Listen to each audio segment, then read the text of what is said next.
ایک چھوٹی سی بات آپ سب کے سامنے پیش کرنا چاہتا ہوں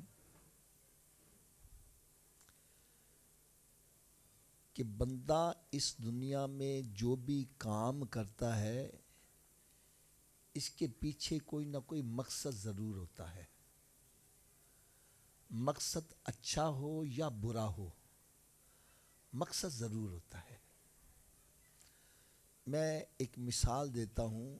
ایک بندہ شادی کرتا ہے، اس کے پیچھے بھی ایک مقصد ہے.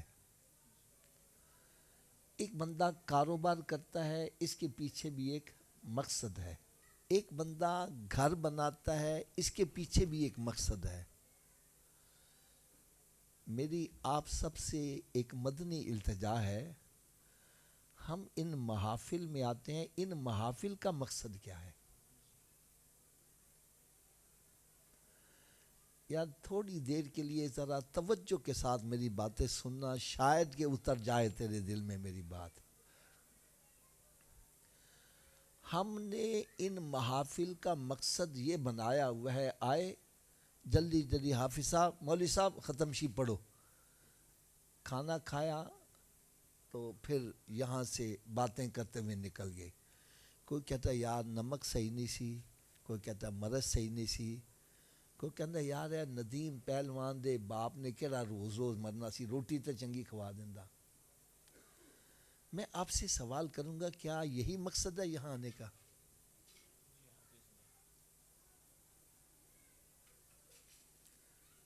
یار ہم جس محفل میں آئے ہیں، اپنا کام کاج چھوڑ کر آئے ہیں، گھر بار چھوڑ کے آئے ہیں. اب یہاں پر ہم آئے ہیں، یہاں آنے کا مقصد پتہ ہونا چاہیے، تاکہ جب یہاں سے ہم اٹھ کر جائیں تو ہر بندہ گریبان میں جھانک کر دیکھے نے من مقصد بھی پورا کیا کہ نہیں کیا. آؤ میں آج ان محافل کا مقصد عرض کروں گا. پہلا مقصد تو اس کا ہوتا ہے ایصال ثواب. کیا مقصد ہے؟ آپ میں سے میرا خیال ہے کوئی بھی بندہ اس کا انکار نہیں کر سکتا کہ اس محفل میں تلاوت کلام پاک ہوئی ہے، وہ بھی غلط کام نہیں ہے، نیکی کا کام ہے. اگر چاہتے ہیں میں حدیث کا حوالہ عرض کر دوں. میرے آقا صلی اللہ علیہ وسلم نے ارشاد فرمایا، الف لام میم ایک حرف نہیں ہے، الف علیحدہ ہے، لام علیحدہ ہے، میم علیحدہ ہے. جو الف لام میم کی تلاوت کرتا ہے رب تعالیٰ اس کو 30 نیکیوں کا ثواب عطا فرما دیتا ہے. اور ایک حدیث پاک میں تو یہاں تک آتا ہے، جو 3 مرتبہ سورہ اخلاص پڑھتا ہے رب تعالیٰ اس کو پورا قرآن پڑھنے کا ثواب عطا فرما دیتا ہے. اب قرآن پاک کی تلاوت ہوئی، نعت رسول مقبول صلی اللہ علیہ وسلم پڑھی گئیں، اس کے بعد میں بیان کر رہا ہوں، اور پھر اس کے بعد قرآن پاک کی تلاوت ہوگی، کھانا کھلایا جائے گا. اپنی یار ایمانداری سے یہ تعصب کو ایک طرف رکھ کے کوئی مائی کا لال مجھے یہ بتلائے ان سب کاموں میں کوئی غلط کام ہے، کوئی گناہ کا کام ہے؟ سارے کام نیکی کے کام ہیں. تو جب سارے کام نیکی کے ہیں تو ان کا مجموعہ بھی نیکی ہی ہوگا. قرآن پاک پڑھنا یہ بھی نیکی، نعت شریف پڑھنا یہ بھی نیکی، دین کی تبلیغ کرنا یہ بھی نیکی، اور کھانا کھلانا کتنی بڑی نیکی ہے. مخلوق خدا کو کھانا کھلانا، میں اس کے لیے ایک چھوٹا سا اشارہ کروں گا، چھوٹا سا اشارہ.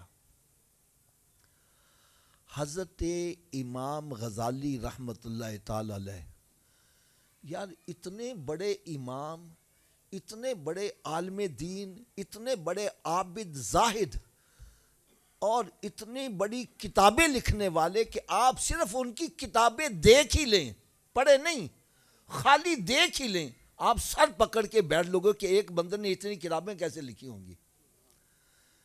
جب آپ کا انتقال ہو گیا تو کسی نے خواب میں دیکھا، کہا امام صاحب آپ کے ساتھ قبر میں کیا معاملہ پیش آیا؟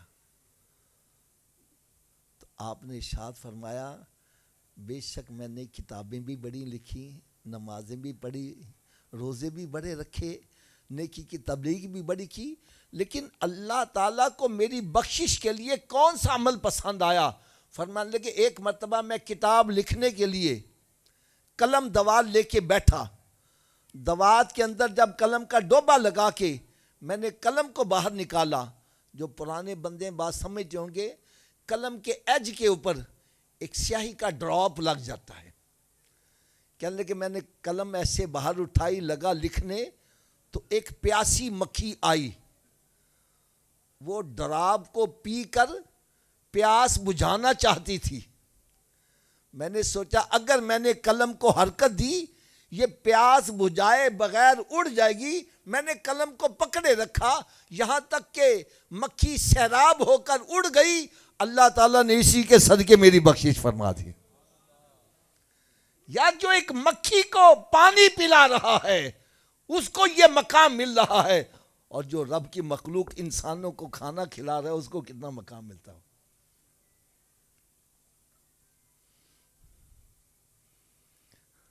میں عرض کر رہا تھا یہ سب کام نیکی کے ہیں، جب سب کام نیکی کے ان کا مجموعہ بھی نیکی ہوگا تو ہم کہتے ہیں یا اللہ یہ جتنے نیکی کے کام ہم نے کیے اس کا ثواب تو نے ہمیں عطا کیا، ہم مین پہلوان کی روح کو ثواب پیش کرتے ہیں۔ اس کو کہتے ہیں اصال ثواب۔ کیا کہتے ہیں؟ اچھا کچھ ایسے بھی افراد ہیں میں سمجھتا ہوں کہ یا تو کم علمی کی وجہ سے یا وہ حقائق کو جاننے کی کوشش ہی نہیں کرتے، وہ ایسے کہہ دیتے ہیں نہیں نہیں یہ سب ناجائز ہے، جو مرنے والا مر گیا ہے، زندہ بندہ مرنے والے کو کوئی فائدہ نہیں پہنچا سکتا۔ ہم کہتے ہیں بھائی پہنچا سکتا ہے۔ ہمارے پاس کیا دلیل ہے؟ میں کہتا ہوں یار اگر میری کوئی ایک دلیل کو رد کر دے منہ مانگا انعام دیا جائے گا۔ جو بندہ کہتا ہے زندہ بندہ مرنے والے کو کوئی فائدہ نہیں پہنچا سکتا، میں کہوں گا کہ مرنے والے کی نماز جنازہ کیوں پڑھی جا رہی ہے؟ جس کی نماز جنازہ پڑھی جا رہی ہے وہ فوت ہو گیا ہے، اور نماز جنازہ پڑھنے والا زندہ ہے، اور زندہ بندہ کھڑا ہو کے دعا مانگ رہا ہے اللہم اغفر لحینا و میتنا، یا اللہ جو زندہ ہے اس کو بھی بخش دے، جو فوت ہو گیا اس کو بھی بخش دے۔ اگر میری دعا سے مرنے والے کو فائدہ نہیں پہنچتا تو پھر نماز جنازہ کیوں پڑھی جا رہی ہے؟ اور دعا مخ العبادہ، دعا عبادت کا مغز ہے، اگر دعا کا فائدہ ہے تو باقی چیزوں کا بھی فائدہ ہے۔ اگر میری بات سے آپ کو ابھی بھی تسلی نہیں ہوئی تو میں دعا کروں گا اللہ تعالی ہم سب کو حج کی سعادت نصیب فرمائے۔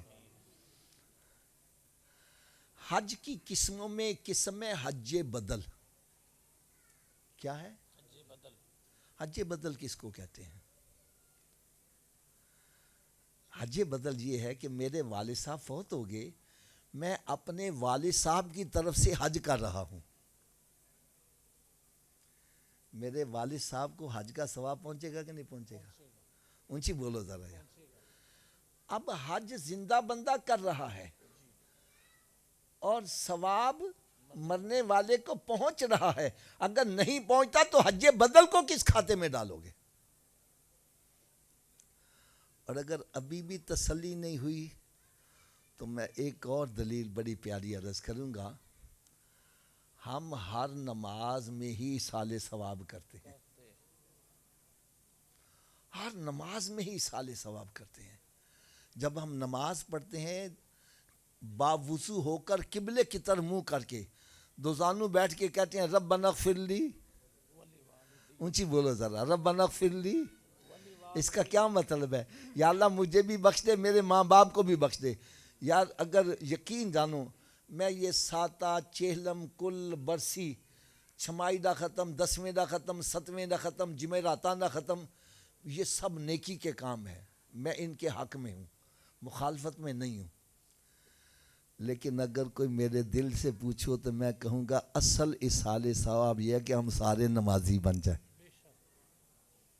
کیا بن جائیں؟ آپ کہیں گے اس کا مطلب کیا ہے؟ دیکھو ہمارے ندیم پہلوان اور ان کے عزیز و اقربا نے مل کر یہ اصال ثواب کی محفل سجائی ہے، میں کہتا ہوں اس پہ لاکھوں روپیہ بھی خرچ کر دیں، آخر میں کیا کریں گے؟ دعائی کریں گے نا۔ اور یہ اصال ثواب کی محفل روز روز کریں گے؟ اونچی بولو۔ اور اگر یہ سارے نمازی بن جائیں، ہر بندہ روزانہ 5 مرتبہ دو زانو بیٹھ کے قبلے کی طرف منہ کر کے بادب بیٹھ کے کہے گا ربنا اغفر لی ولوالدی، ربنا اغفر لی ولوالدی، میں کہتا ہوں ہمارے اس پورے بسی موڑ کے اندر جو سب سے بڑا کنجوس آدمی ہے اس کے دروازے پر روزانہ 5 مرتبہ جا کے صدا لگاؤ، اس کو بھی کچھ نہ کچھ دینا پڑ جائے گا۔ تو جو ارحم الراحمین کی بارگاہ میں بار بار حاضر ہو کے 5 مرتبہ حاضر ہو کے بار بار تکرار کر رہا ہے ربنا اغفر لی ولوالدی، میں کہتا ہوں رب تعالیٰ اس کے ماں باپ کی قبر کو جنت کے باغوں میں باغ کیوں نہیں بنائے گا؟ خدا را میری یہ بات کان کھول کے سنو، اگر چاہتے ہو میرے ماں باپ کی بخشش ہو جائے خود نمازی بنو، اور اگر چاہتے ہو میری بھی بخشش ہو جائے اپنی اولاد کو بھی نمازی بنا جاؤ تاکہ ہم مر بھی جائیں بعد میں کوئی دعا مانگنے والا تو ہو یار۔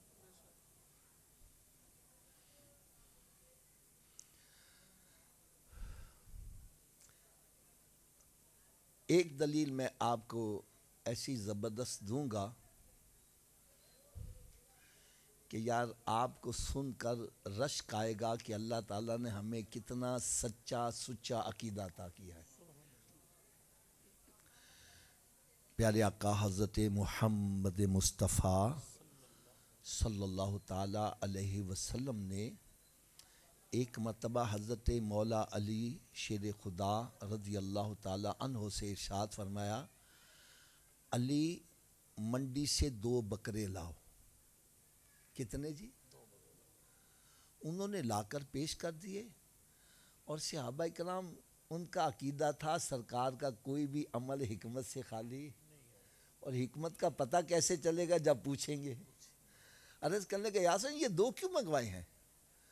فرمایا ایک اپنے نام کی قربانی کروں گا، ایک اپنے امتیوں کے نام کی قربانی کروں گا، یعنی ایک اپنی طرف سے قربانی کروں گا، ایک اپنے امتیوں کی طرف سے۔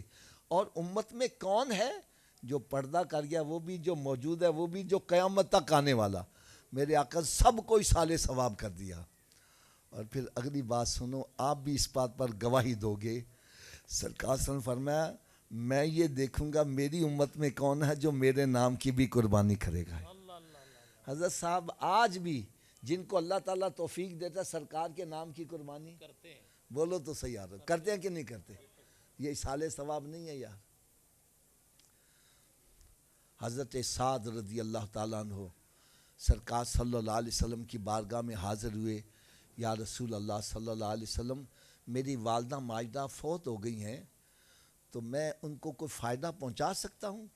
وہاں کا پانی کی قلت تھی، فرمایا پانی، انہوں نے کنواں خریدا تو ماں کے نام پر وقف کر دیا، اور فرمایا کہ حاج ہی بیر الام سعد، یہ سعد کی ماں کے نام کا کنواں ہے۔ فرمایا لوگ پیاس بجھائیں گے تیری ماں کی قبر ٹھنڈی ہوتی رہے گی۔ دوسری بات جو میں نے عرض کرنی ہے وہ بھی بڑی توجہ سے سننے والی ہے یار، بڑی توجہ سے۔ اصال ثواب میں بخل نہ کیا کرو، کنجوسی نہ کیا کرو۔ کنجوسی سے کیا مراد ہے حضرت صاحب؟ میں نے پڑھا ایک قرآن، میرے نامہ اعمال میں ایک قرآن کا ثواب آ گیا، اب میں ڈرتا ہوں اگر ابا جی نے بخش دیتا میرے پلے کی رہ جائے گا۔ یہ حضرت صاحب ہمارا بچپنے سے ہی ذہن بنایا گیا، بیٹا تو نے روزہ رکھا نا، کسی کی شے سے روزہ نہ کھولیا سارا ثواب تیرے پلے کچھ نہیں رہے گا۔ تو ہم ڈرتے تھے نہیں یار میں نے تیری چیز سے روزہ نہیں کھولنا۔ حالانکہ اللہ تعالیٰ کے خزانوں میں کسی شے کی کمی نہیں۔ وہ افطار کروانے والے کو بھی پورا ثواب عطا کرے گا اور روزہ رکھنے والے کے ثواب میں کمی نہیں آنے دے گا، اس کو بھی پورا ثواب عطا کرے گا۔ رب تعالیٰ کے خزانے میں کوئی کمی نہیں ہے۔ ہم یہ سمجھتے ہیں اصال ثواب کا مطلب کچھ اس طرح ہے، جیسے میرے پاس 100 کا نوٹ ہے، میں نے حضرت صاحب کو دے دیا، میرا پلہ خالی ہو گیا، میں نے ایک قرآن پڑھا، اگر بخش دیتا میرا پلہ خالی ہو گیا۔ اور بھائی قرآن اصال ثواب کو ایسے مت سمجھو، بلکہ اصال ثواب کو ایسے سمجھو جیسے ایک بندہ حافظ قرآن ہے، اس کے سینے میں ایک قرآن ہے، وہ 100 بچے کو قرآن حفظ کروائے، ایک قرآن 100 کے سینے میں منتقل ہو رہا ہے اور پڑھانے والے سے سینے سے ختم۔ آپ کہیں گے حافظ صاحب یہ تو آپ مثالیں دے رہے ہیں، کوئی حدیث کا حوالہ ہو جائے تو ذرا دل کو تسلی ہو جائے۔ آئیے میں حدیث مبارکہ کا حوالہ بھی عرض کروں۔ میرے آقا صلی اللہ علیہ وسلم جلوہ افروز ہیں، حضرت مولا علی شیر خدا رضی اللہ تعالیٰ عنہ سرکار صلی اللہ علیہ وسلم کی بارگاہ میں حاضر ہوئے۔ سرکار صلی اللہ علیہ وسلم فرمائے علی کہاں سے آئے ہو؟ عرض کرنے لگے یا رسول اللہ صلی اللہ علیہ وسلم میں قبرستان سے آیا ہوں۔ کہاں سے آیا ہوں؟ فرمایا وہاں تم نے کیا کیا؟ عرض کرنے لگے یا رسول اللہ صلی اللہ علیہ وسلم میں نے 4 مرتبہ سورہ فاتحہ یعنی الحمشی پڑھی، 11 مرتبہ سورہ اخلاص یعنی قل هو اللہ شی پڑھی، اور پھر وہاں جتنے مسلمان دفن تھے سب کو اصال ثواب کر دیا۔ یار ایمانداری سے بتلو، اگر یہ کام غلط ہوتا تو سرکار منع کر دے کہ نہ کرتے؟ سرکار منع کر دیتے علی ایسا کام نہ کرنا، جو فوت ہو گئے ان کے ساتھ ہمارا تعلق ختم ہو گیا، ہم ان کو کوئی فائدہ نہیں پہنچا سکتے۔ سرکار صلی اللہ علیہ وسلم نے یہ نہیں فرمایا، یار ایسا کمال جواب دیا، فرمایا علی اللہ تعالیٰ نے تیرے پڑھے ہوئے قرآن کے ثواب کے ٹکڑے نہیں کیے۔ ٹکڑوں سے کیا مراد ہے؟ حضرت صاحب میرے پاس 100 کا نوٹ ہے، میں 10 بندوں میں تقسیم کرنا چاہوں، میں چینج لوں گا، 10 سب کو دوں گا۔ حدیث مبارکہ میں آتا ہے جو 3 مرتبہ سورہ اخلاص پڑھتا ہے اس کو پورا قرآن پڑھنے کا ثواب ملتا ہے۔ انہوں نے 11 مرتبہ پڑھا، میں سمجھانے کے لیے، سپوز یوں سمجھو ان کو ایک قرآن کا ثواب ملا اور وہاں 1000 مسلمان دفن تھے، فرمایا علی اللہ تعالیٰ نے تیرے ایک قرآن کے ثواب کے 1000 ٹکڑے نہیں کیے، ایک ایک ٹکڑا سب کو دیا جائے، بلکہ فرمایا رب تعالیٰ نے ہر ایک کے نامہ اعمال میں پورے قرآن کا ثواب درج کر دیا ہے۔ اور پڑھنے والے کو کیا ملا؟ فرمایا سب کے مجموعے کے برابر پڑھنے والے کو بھی ثواب ملا، یعنی 1000 قرآن کا ثواب علی رب نے تجھے بھی عطا کر دیا ہے۔ اس کو کہتے ہیں کر پلاتے ہو پلا انت پلے دا پلا، کرو مہربانی تم اہل زمین پر، خدا مہربان ہوگا عرش بنی پر۔ تو اب میں آپ سے ایک سوال کروں گا، کیوں معراج بھائی اصال ثواب میں فائدہ ہے کہ نقصان ہے؟ اونچی بولو۔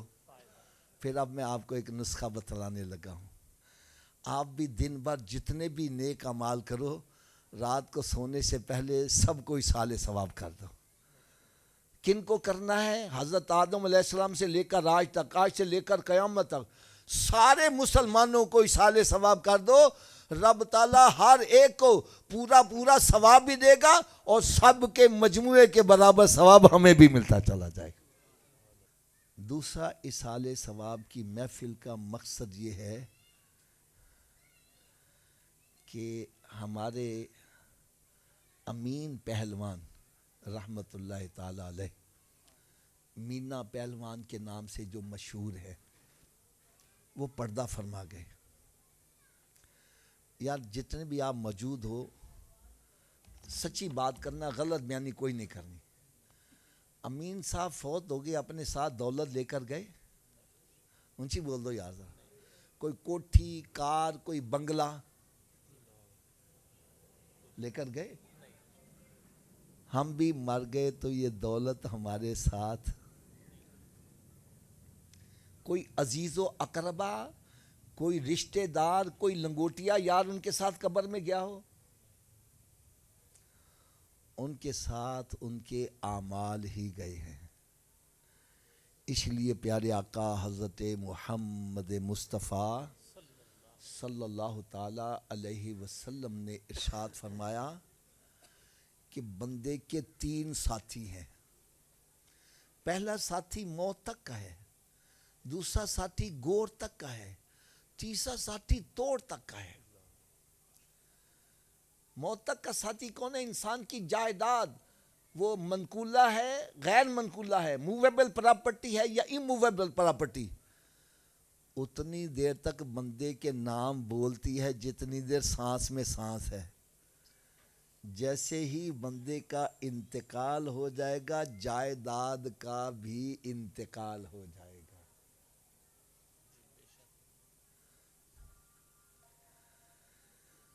لہٰذا میری بات میں ہاتھ باندھ کر عرض کروں گا، یار اگر میری بات غلط ہے خدا کی قسم میرا لحاظ نہ کرو، میرے کھڑے ہو کے کہو حافظ صاحب آپ غلط کہہ رہے ہیں. میں سب کے سامنے معذرت بھی کروں گا، الفاظ بھی واپس لے. اور اگر میں سچ کہہ رہا ہوں تو یار ہمیں اس پر عمل کرنا چاہیے کہ نہیں کرنا چاہیے. جس دولت کی خاطر ہم نماز نہیں پڑھتے، روزہ نہیں رکھتے، جس دولت کی خاطر زکوٰۃ نہیں دے رہا، جس دولت کی خاطر ہیرا پھیریاں کرتا ہے، فراڈ کرتا ہے، جس دولت کی خاطر قبضہ گروپ بنائے ہوئے ہیں، زمینات قبضے، مکانات قبضے، اور اس قبضہ گروپ میں ہم بھی شامل ہیں. حضرت جی آپ بھی بڑی غور سے سنیے گا بات. ابا جی فوت ہو جائے رشتہ دار کٹھے ہو جاندے نے. بھائی کہتا ہے بہن سے بہن حصہ چاہیے کہ بھائی چاہیے. اگر بہن نے کہہ دیا جی حصہ تے رشتہ داری ختم. حضرت جی تہاڈی وہ بہن نے لگ دی وہ چھڈو حافظ جی بہن کا دیجیے نے حصہ لے لیا. میں نے کہا بھائی اس نے ایک حصہ لیا ہے، تو نے اس کو سزا کے طور پر رشتہ داری سے نکال دیا، تجھے تو 2 ملے، تجھے تو بارڈر ہی کراس کروا دینا چاہیے. یار شرم نہیں آتی؟ جس کو رب حصہ داد کون حصہ کھونے والا. قرآن مجید فرقان حمید میں رب تعالیٰ نے ارشاد فرمایا ان الذین یاکلون اموال الیتامی ظلما انما یاکلون فی بطونہم نارا. فرمایا جو یتیم کا مال ظلمن کھاتے اپنے پیٹ میں آگ بھر رہا ہے. بظاہر تو چرغا کھا رہا ہے، مرغا کھا رہا ہے، کڑائی کھا رہا ہے، حقیقت میں تو آگ کھا رہا ہے. یہی آگ تجھے دنیا میں جلائے گی، راتوں کو نیند، یہی آگ قبر میں جلائے گی، یہی میدان محشر میں، یہی جہنم کے اندر جلائے گی.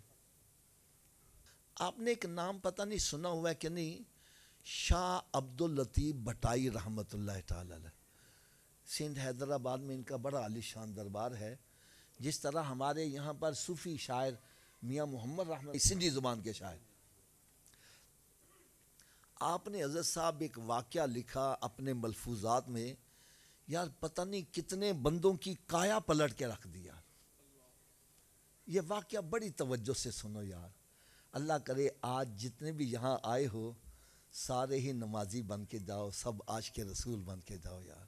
میری تو تمنا یہ ہے.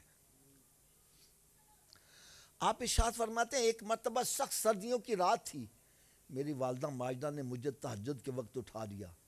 کہا بیٹا جاؤ کہیں سے آگ لاؤ، میرے وضو کا پانی گرم کرو، میں نے وضو کر کے نماز تہجد پڑھنی ہے. یہ پرانے بزرگ جو بیٹھے ہیں میری بات سمجھ رہے ہیں، پہلے آگ بھی کہیں سے لانی پڑتی ہوتی تھی. کہنے لگا میں اٹھا پورا گاؤں پھیلا، آگ نہ ملی. دل میں خیال آیا دوزخ میں آگ جلتی ہے، چلو میں وہیں سے تھوڑی سی لے آتا ہوں. اللہ کے ولی تھے، پرواز کی دوزخ کے دربان کے پاس چلے گئے. کہنے لگے بھائی مجھے تھوڑی سی آگ دے دو، میں نے والدہ کے وضو کے پانی کو گرم کرنا ہے. وہ کہنے لگے دوزخ میں آگ نہیں ہے. کہنے لگا دوزخ میں آگ نہیں تو پھر دوزیوں کو سزا کیسے ملے گی؟ کہنے لگا جو دوزخی دوزخ میں آئے گا اپنی آگ اپنے ساتھ ہی لے کر آئے گا. تو نے قرآن پڑھا نہیں؟ جو یتیم کا مال ظلمن کھاتا ہے وہ اپنے پیٹ میں آگ بھر رہا ہے. ارے یہ یتیموں کا مال کھانے کی آگ ہوگی، یہ نمازیں نہ پڑھنے کی آگ ہوگی، یہ روزے نہ رکھنے کی آگ ہوگی، یہ سود کھانے کی آگ ہوگی، یہ رشوت کھانے کی آگ ہوگی، یہ ماں باپ کی نافرمانی کی آگ ہوگی، یہ قطع رحمی کرنے کی آگ ہوگی. یہی آگ دنیا میں جلاتی ہے، یہی قبر میں جلاتی ہے، یہی میدان محشر میں جلائے گی، یہی جہنم کے اندر جلائے گی. یار آپ میں سے کتنے افراد نے اپنے ہاتھوں سے کتنے بندوں کو قبروں میں اتارا. کبھی قبر میں آگ دیکھی ہے؟ قبر میں کچھ بھی نہیں ہے، سب کچھ بندے کے اندر ہے. بندہ قبر میں جاتا ہے وہی قبر جنت کے باغوں میں باغ جاتی ہے. بندہ قبر میں جاتا ہے وہی جہنم کے گڑھوں میں گڑھا بن جاتی ہے. میرے آقا صلی اللہ علیہ وسلم نے ارشاد فرمایا قبر یا تو جنت کے باغوں میں ایک باغ بن جاتی ہے یا پھر دوزخ کے گڑھوں میں گڑھا بن جاتی ہے. اعمال اچھے کر کے جائے گا وہی قبر جنت کے باغوں میں باغ بن جائے گی. اور اللہ نہ کرے اگر معاملہ اس کے برعکس ہوا، نہ نماز پڑھتا ہے، نہ روزہ رکھتا ہے، نہ حرام حلال کی تمیز ہے، نہ ماں باپ کا ادب و احترام کرتا ہے، نہ رشتہ داروں کا خیال کرتا ہے، فرمایا ایسا بندہ جب قبر میں جاتا ہے تو قبر کہتی ہے آنے والے تیرا آنا مبارک نہ ہو. تیرے آنے سے پہلے میں مٹی کا ڈھیر تھی، تیرے آنے کی وجہ سے میرے اندر جہنم کی طرف سے کھڑکی کھولی گئی ہے. تو نے مجھے آ کے ستایا، اب میں قیامت تک تجھے چین سے نہیں رہنے دوں گی. فرماتے قبر ایسے کھلتی ہے اور پھر جب آپس میں آ کے ملتی ہے بندے کی پسلیاں ٹوٹ پھوٹ کے ایک دوسرے میں پیوست ہو جاتی ہے. حضرت صاحب میں ایک آپ کو اشارہ کرنے لگا ہوں، اللہ کرے یہ اشارہ دل پہ چوٹ کر جائے. حضرت صاحب ایک بندہ تندرست ہے، کیا ہے حضرت صاحب؟ اونچی بولو کیا ہے؟ رات کو لیٹتا ہے، کروٹ بدلتا ہے، صبح ہو جاتی ہے، رات کے گزرنے کا پتہ نہیں چلتا. لیکن اللہ نہ کرے اسی کے داڑھ میں درد ہو جائے، کان میں درد ہو جائے، گردے میں درد ہو جائے، پھر رات کیسے گزرتی ہے؟ رات گزرنے کا نام ہی نہیں لیتی. گھڑی کی طرف دیکھ رہا ہے، ایک ایک سیکنڈ کئی سالوں کا لگ رہا ہے. اے امین پہلوان کے اصالِ ثواب کی محفل میں آنے والوں، میں سب کے سامنے ہاتھ باندھ کر عرض کروں گا یا تھوڑی دیر سوچ لو. اللہ نہ کرے اگر دنیا میں تھوڑی سی تکلیف آ جائے، دنیا کی رات گزارنا مشکل ہو جائے، اللہ نہ کرے قبر میں عذاب آ گیا تو قبر کی رات کیسے گزرے گی؟ دنیا میں تو بیوی کو بلاتا ہے، بچوں کو بلاتا ہے، دوست میرا دل بہلاؤ، قبر میں کس کو بلاؤ گے؟ باقی ایک بات میری کان کھول کے سن لو، کوئی مانے یا نہ مانے، کوئی تیاری کرے یا نہ کرے، موت آ کر ہی رہے گی. موت ٹھہری آنے والی آئے گی، جان ٹھہری جانے والی جائے گی.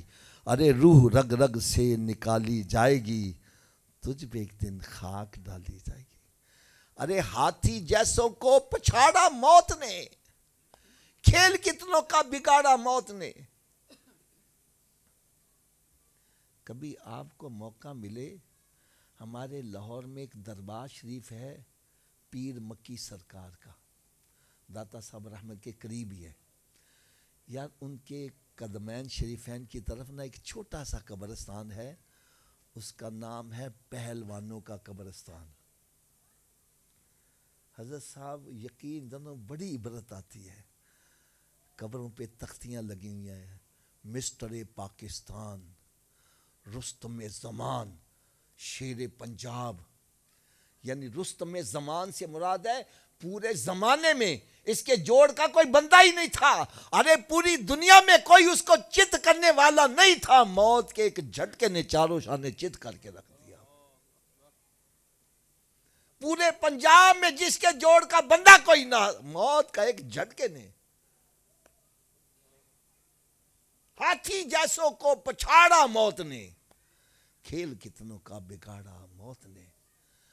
ارے قبر میں میت اترنی ہے ضرور، جیسی کرنی ویسی بھرنی ہے ضرور. ایز یو سو شل یو ریپ، جیسا بیجو گے ویسا ہی کاٹو گے. گندم بیج کے کہو جی امب لگ جان،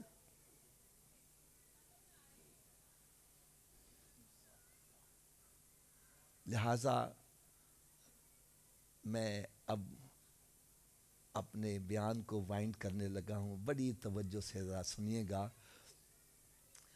یار جتنے بھی یہاں بیٹھے ہو میرے دل میں خواہش ہے کہ یہ محفل با مقصد ہو. با مقصد کیسی ہوگی؟ با مقصد اس طرح ہے، ہم سب یہیں بیٹھے ہوئے ہیں.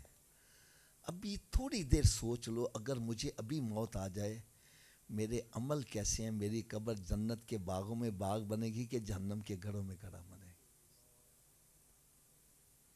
ابھی سوچ لو. اگر آپ سوچ رہے ہیں کہ حافظ صاحب ہماری تو تیاری ہے، ہم نے آخرت کے لیے تیاری کی ہوئی ہے، تو بڑی اچھی بات ہے، ویل اینڈ گڈ. لیکن اگر تیاری ہے تو اس کو چیک اپ بھی کر لو. میں بھی چیک کرنے لگا ہوں، دیگ میں سے ایک دانہ چیک کر لو، ساری دیگ کھانے کی ضرورت نہیں ہے. میں بھی صرف ایک ہی دانہ چیک کروں گا.